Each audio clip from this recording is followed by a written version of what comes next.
ఈరోజు వచ్చి విలేజ్ స్టైల్లో మామిడికాయ పప్పు ఎంతో ఈజీగా టేస్టీగా ఎలా ప్రిపేర్ చేసుకోవాలో చూద్దాం.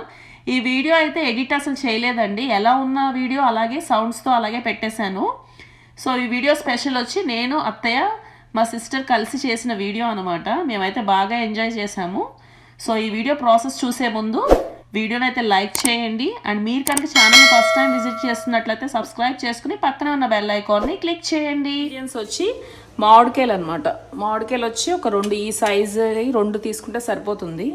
తర్వాత వచ్చి ఇందులో ములక్కాళ్ళు అనమాట. ఇందులో పప్పులో ఈ ములక్కాళ్ళు కూడా వేసుకుంటే చాలా టేస్ట్ ఉంటుంది. ఒక 5-6 ములక్కాళ్ళు అయితే సరిపోతుంది. తర్వాత పచ్చిమిరపకాయలు వచ్చి ఒక 6 పచ్చిమిరపకాయలు, కొంచెం కొత్తిమీర, 1 కప్ వచ్చి కందిపప్పు అనమాట. తర్వాత దీంట్లోనే కారం, తగినంత ఉప్పు, 1 టేబుల్ స్పూన్ పసుపు. దీంట్లో మనం పోపుకి యూస్ చేసే వచ్చి ఎండుమిర్చి, ఆవాలు, జీలకర్ర, దంచి పెట్టుకున్న వెల్లుల్లిపాయలు, కొంచెం కరివేపాకు అండ్ కొంచెం ఇంగువ. సో ఇప్పుడు ప్రాసెస్ అయితే చూద్దాం. పప్పులోకి మనం మామిడికాయ ముక్కలు అయితే ఇలా కట్ చేసుకోవాలన్నమాట.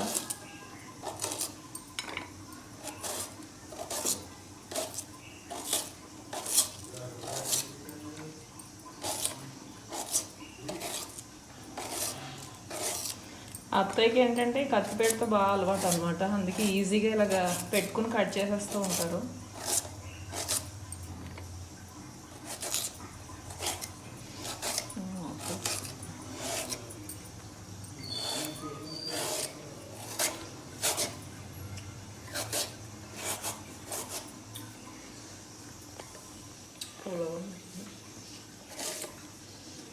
అక్కడైతే అసలు మామిడికాయ పుల్లగానే ఎప్పుడు చూడలేదు నేను అసలు. ఏంటప్పుడు సైలెంట్గా కట్ చేస్తున్నారు అంటే నేను మాట్లాడితే అందులో పడతాయేమో అని.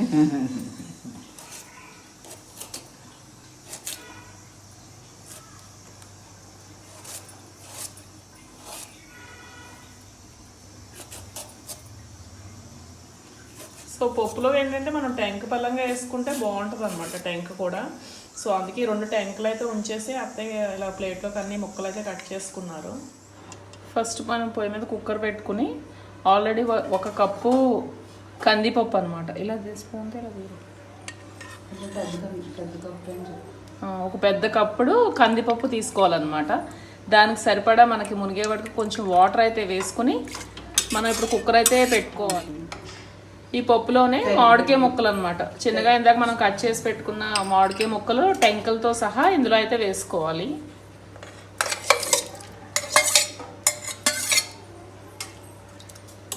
దీంట్లోనే ఒక 6-7 డ్రమ్ స్టిక్ పీసెస్ అనమాట, అవి కూడా ఇందులోనే వేసేయాలి. పప్పులో ఈ డ్రమ్ స్టిక్ పీసెస్ వేయడం వల్ల చాలా టేస్టీగా ఉంటాయి.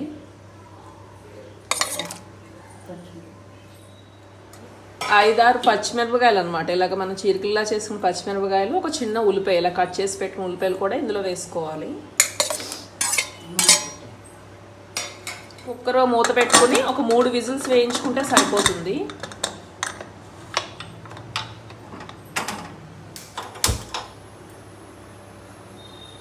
తర్వాత కుక్కర్ ఓపెన్ చేసి చూస్తే మనకి పప్పు అయితే బాగా ఉడికిపోయింది అనమాట, మామిడికాయలు ఇవన్నీ. దీంట్లోనే పసుపు, ఈ రుచికి సరిపడా సాల్ట్, కొంచెం కారం కలుపుకోవాలి ఒకసారి.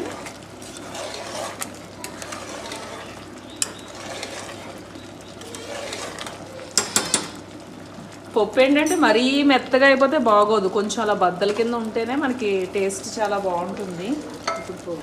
సో ఇప్పుడు పోపు అయితే పెడదాము. దీంట్లోనే నువ్వుల నూనె కొంచెం యాడ్ చేసుకోవాలి. టేస్ట్ కోసం కొంచెం నెయ్యి కూడా యాడ్ చేసుకోవాలి.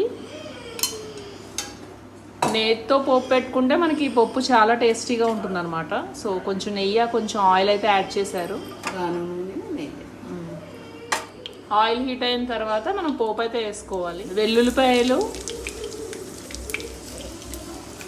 ఎండుమిరపకాయలు, జీలకర్ర, ఆవాలు, కొంచెం కరివేపాకు, ఇవన్నీ వేసేసుకోవాలి ఆయిల్లో.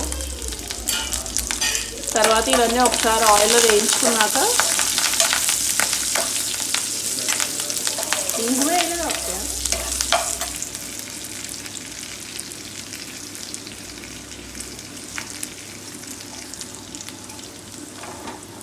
వేగుతున్నప్పుడే కొంచెం ఇంగు వేసుకోవాలన్నమాట. పప్పులో ఇంగువ చాలా టేస్టీగా ఉంటుంది. సో దీన్ని అయితే స్కిప్ చేయకండి. సో ఇవన్నీ వేగిన తర్వాత మన పప్పులో అయితే పోపు వేసుకుని కలుపుకోవాలి.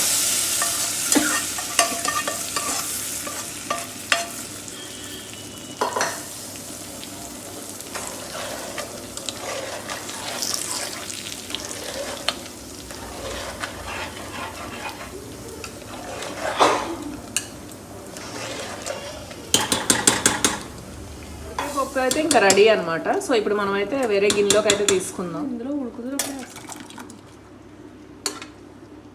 సో